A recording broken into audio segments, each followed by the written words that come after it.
Welcome back to the show. Now, St Patrick's Comprehensive School in Shannon is welcoming back a former pupil, Dani Hunter, later today. Dani, who now serves as Mayor of Stratford-upon-Avon Town Council in the UK, who joined us on the show before, is returning to her alma mater for a special visit.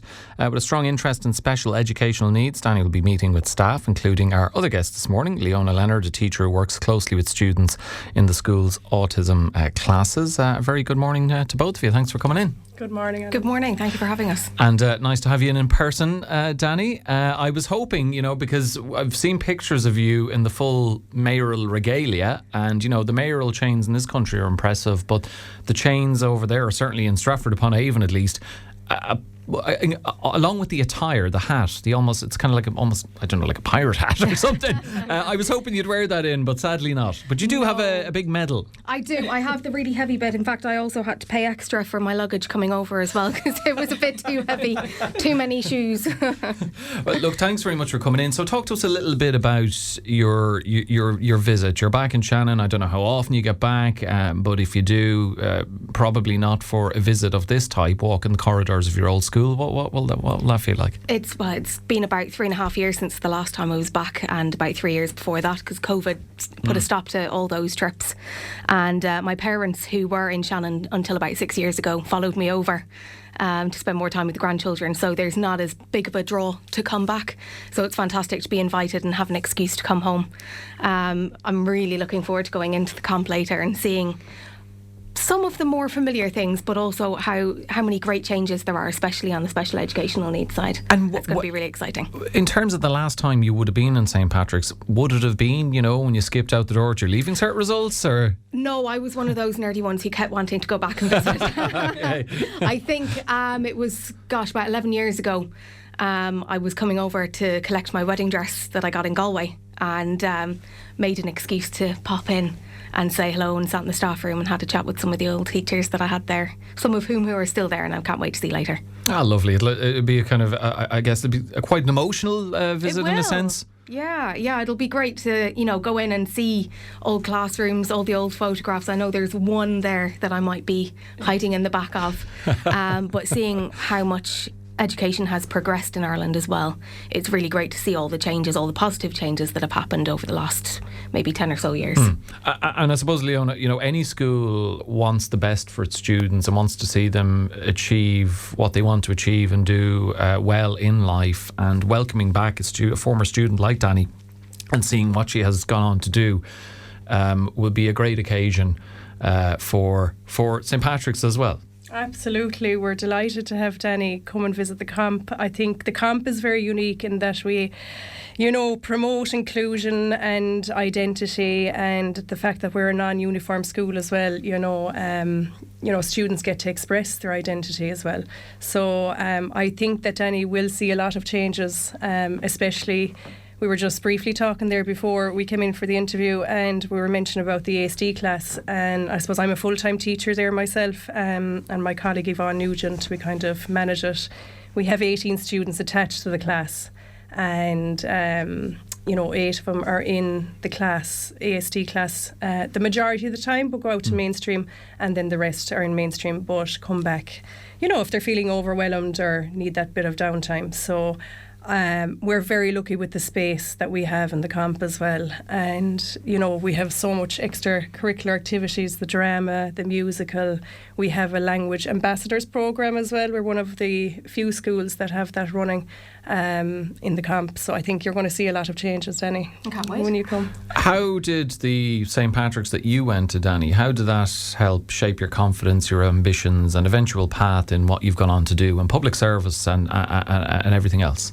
Well, with the public service side, that really started in primary school at St Tola's, and it was our 6th class teacher and principal at the time, Joe Walsh, who there will be one lesson I always remember from him: as soon as you turn 18, register to vote. And that always stuck with me. And on my 18th birthday, okay, so I may have gone to the bakery first and got some cake. The next thing I did was go down to vote, and there was a guard there who was congratulating me on, registering to do that, and that started my interest in politics. Doesn't matter which way you vote, as long as you do, and preferably in an informed way. I always knew, again from primary school, that I wanted to be a teacher. That was Mrs. Fitzsimons who inspired that one. I'm looking forward to seeing her daughter tomorrow, who's still working at the school as well. But then Miss Shannon was the one who really inspired me to be a chemistry teacher, and all the way through school between her and Mr. Rellis, the physics teacher at the time as well, really encouraged me to do that and progress with that. Throughout school, we had the opportunity to get involved with things like student council, which I didn't get voted in earlier on, but that didn't put me off. And then I think it was in 5th year that I got elected onto the student council, and it was fantastic to get a chance to speak to teachers. But when we spoke to staff and students, it was very much in a collaborative way. Yeah, on the really same lovely. level, not junior to senior. Of course, when you're in a classroom situation, there is the hierarchy of we are teaching you, you respect us. But when in a student council area, it was very much, what do you think? Well, let's have a conversation about it. And it was fantastic to be able to do that. And, going into council business now, it's great to be able to sit down with colleagues, no matter what age, where they've come from, what they do in life, but to sit down around a table and say, right, what do we think is the best thing to do? You were with us last year to talk about becoming Mayor of Stratford-upon-Avon. Can you just briefly remind listeners how you went from what you were doing to adding this to your impressive resume, as our American friends would say? Well, as you say, I've got that funny hat with 3 pointy bits on. I've got many hats.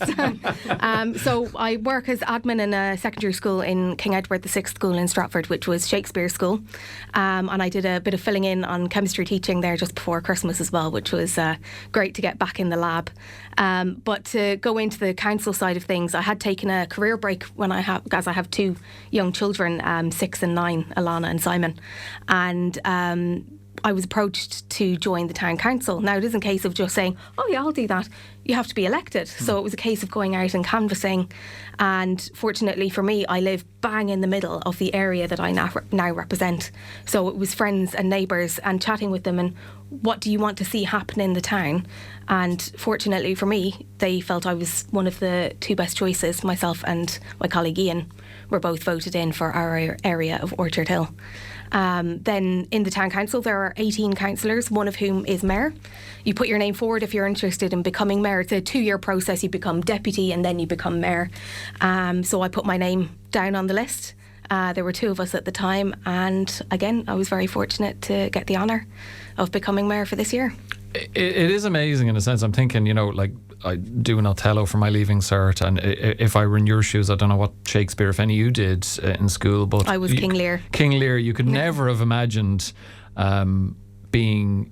Maybe you could have imagined even living where Shakespeare grew up. Never mind becoming mayor of the town he was from. I know, it's never something I even imagined. I had always planned on being a teacher, but initially it was primary school.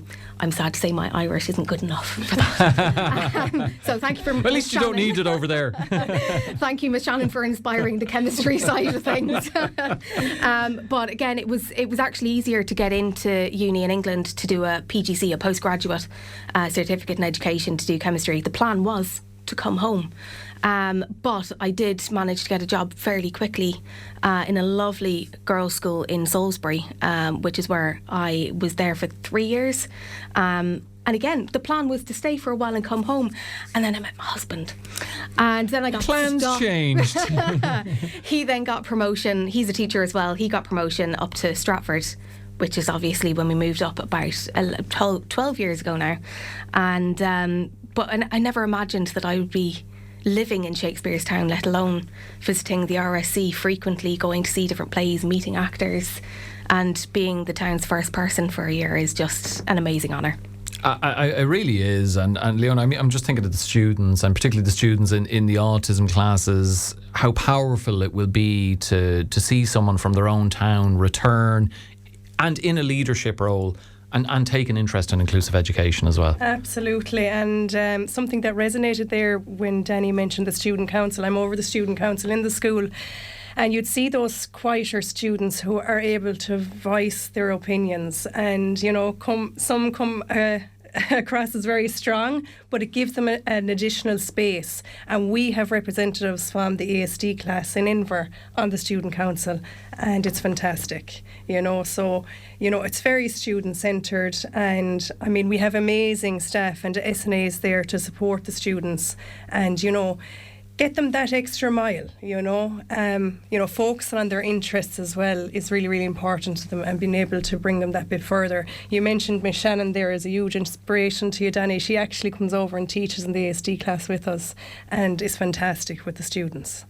So we're very, very lucky, I suppose, with the staff and the SNAs that we have as well. And that point you're making about the extra mile, and I suppose alerting them or highlighting for them how much further they could potentially go. How do visits like Dani's help broaden students' sense of what is possible for their own futures?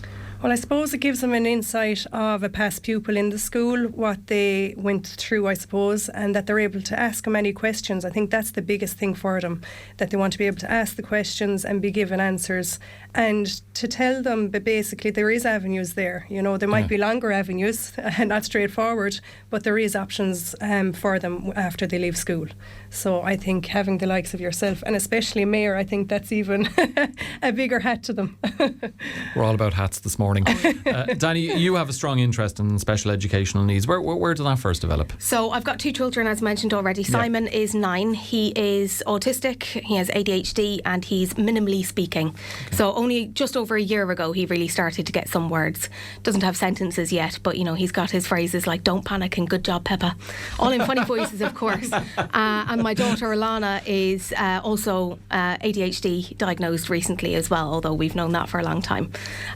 So, having both of them has inspired me to say not everything is as good as it should be for people who have neurodiversities. And how can I make that better? And actually joining the town council, although it's just the town of Stratford, I've got colleagues in the district council, the county council. I've got contact with the MP quite regularly. So these issues are being brought not just to local conversations, but national conversations as well. And it's fantastic what our MP, Manuela Partigella, has been doing for special educational needs and disabilities as well. She really has listened to the people in her constituency and brought that to national conversations. So I really want to make sure that children like mine, Alana in mainstream and Simon in special educational needs school, that they are represented and that they are supported appropriately as well. And earlier on, Leona was talking about all the extra elements that are in St. Patrick's now that may not have been there during your time, and including all of this. And during your visit, you will be meeting the staff who work closely with the school's autism classes. What are you hoping to learn or even share? I guess maybe share about your own family experience during the conversation? Well, I'm looking forward to seeing those massive changes, because although there was some support, it's nothing like it is now. Yeah. And I can't wait to see what it's like. And even, I might take some of your good ideas home. That would be great. But we were having a discussion while we were waiting to come in about communication, and it's not just between the adults and the families, but it's between the students as well. Yeah. And if we can have collaborative conversations about that and see what's working well and where we could be better. God, I'm thinking back to Leaving Cert English now. And all those essays that we had to do. But all those things that we can do to help each other and take really good ideas going both ways. It would be fantastic to be able to do that. I'm sure it's going to be a wonderful, in some senses emotional, but also a kind of heartwarming visit. And indeed, we've had an email from the school, from the student council, saying looking forward to our Q&A with Dani later on today. Very excited to be meeting her and hearing all about her time in the comp and how it impacted her life afterwards. So you're going to have quite the audience later on. And thank you to both of you for coming in this morning. Really appreciate it. Hope you get on well during the visit, and look forward to speaking to you both again. And next time you're in, hopefully you will have the hat. Be well worth seeing. Dani Hunter, Shannon native, former student of the comp and mayor of Stratford-upon-Avon Town Council, and teacher at St. Patrick's Comprehensive School, Leona Leonard. Ladies, thank you very much for being with me on Morning Focus this morning. Thanks.